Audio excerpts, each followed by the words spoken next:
Welcome back. Part 4 of this interview, still with Kim Bosman, the value stream owner at Schiphol.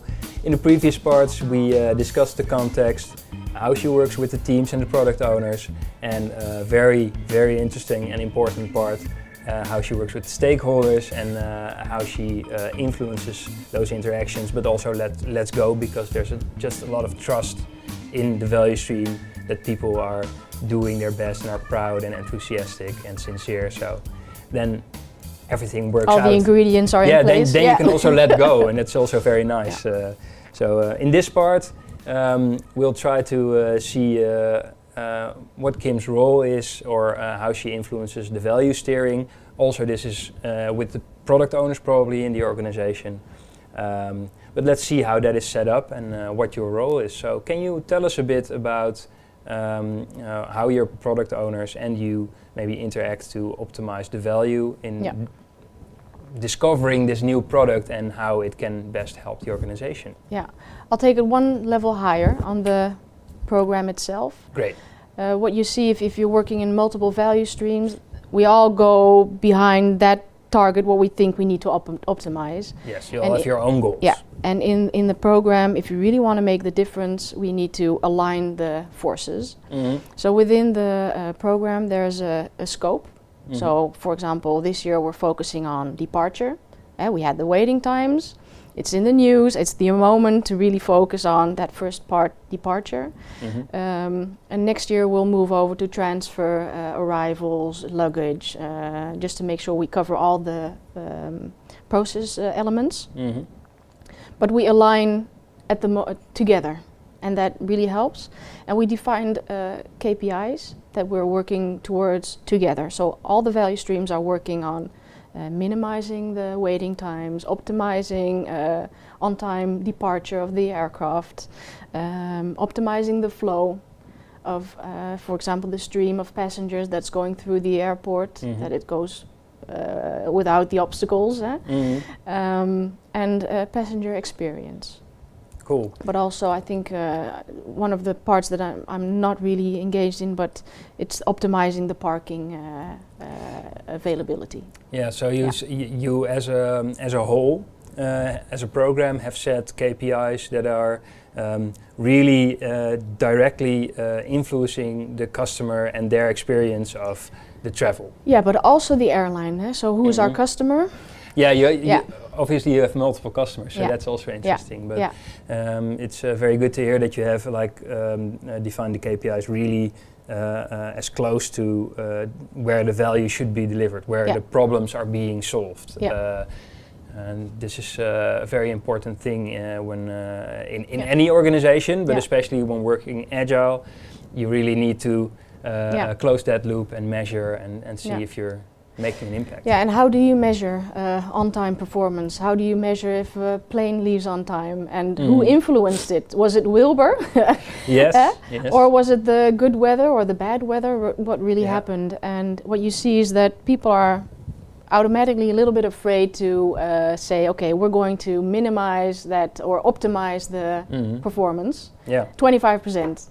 And what you see really works is if you're bold and dare to set that goal. Mm-hmm. I mean, if you're not going to make it, it can happen, but at least be brave and set the goal and try to make the best of it. Yes, and then you learn from it. So, and how do you use those metrics in your value stream, in your demos, your reviews? Do they have a spot there, or are they used in other places? It's more when building the roadmap for the next part of the year, looking back at the figures. Mm-hmm. I mean, we're not there yet. Mm-hmm. It's an ongoing thing within the program, and something that we're looking at if we're looking at our product. So Wilbur, we're at a level that we really can work with it.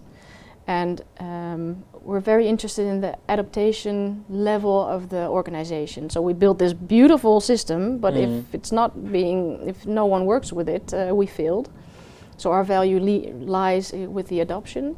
Yeah. So we're going to do a sort of a zero measurement on how do the people work with it right now, what do they expect, and then measure it throughout the year to see the adoption of yes. Wilbur.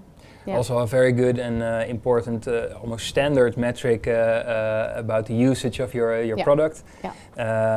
And this often gives very good direct insight into the teams and the product owners for prioritizing their backlog and seeing where they need to step up or maybe engage other stakeholder groups to influence usage and get information on why they're not using it. Yeah. Sometimes it's very valuable. Yeah. Cool.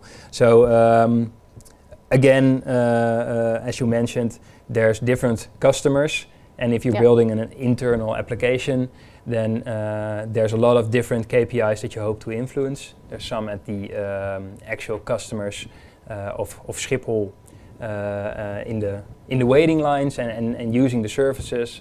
There's the airlines, and there's of course the people servicing them and trying to solve the problem of getting so many people to the right gate in the right plane on the right time. Yeah. So that's quite a complex situation. Well, that makes it so interesting. Yeah. Yes. And maybe you can share about an idea or a direction you're moving into to even improve this. You already mentioned a bit about the usage data of Wilbur, but are there other stuff you're trying to... Yeah, I can't wait to explain. Okay, sorry. So next year, we're now sort of laying the basis. We have Wilbur at a level that we can really accelerate. So I mentioned earlier we have automated delivery streets with automated testing, which means that we can move from code to production in 10 minutes. I think it's one of the fastest streets in the Netherlands. We're really proud. Cool. But now we need the teams to use that street. So we're going to scale up. We'll have 4 feature teams that are delivering value quickly. So focused on a feature with a UXer working with the business and the airport control coordinators, and speeding up that feature delivery. That. Okay, very cool. And I have to make a small note for the closing part, and which gives me time if I want to ask also more about this topic. Okay. Okay.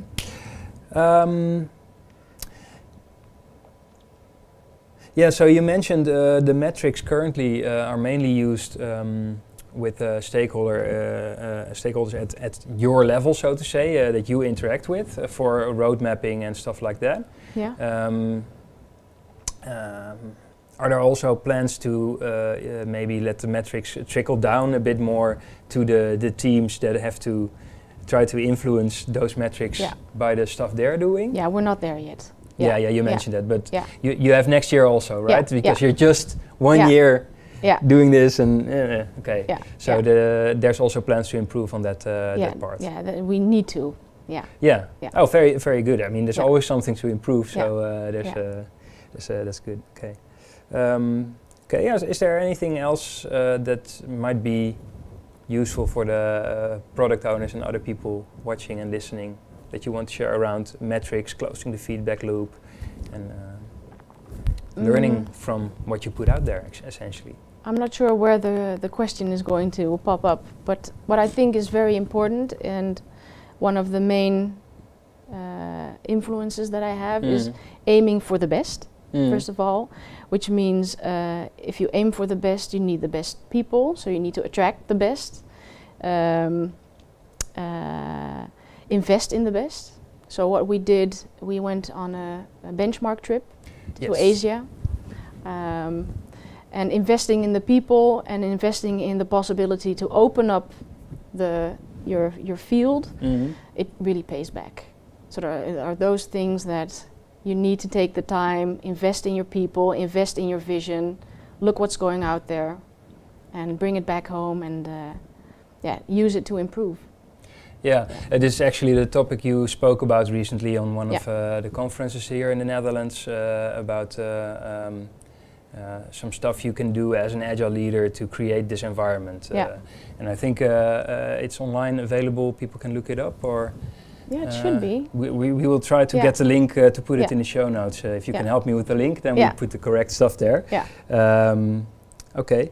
I believe around metrics and closing that feedback loop, we're done for now, and then we'll go to the next part and close it off, and also look at some questions that I sent you as homework. So I'm very excited to get to know a bit more of the personal stuff. So join us in the last part where we close off and we talk a bit more about Kim and the special question about her best quality working with people that she's trying to get to be enthusiastic about what they do. Obviously, people don't need a lot encouraging. They are. It's a selection process, but we'll get into that. So join us in the next part.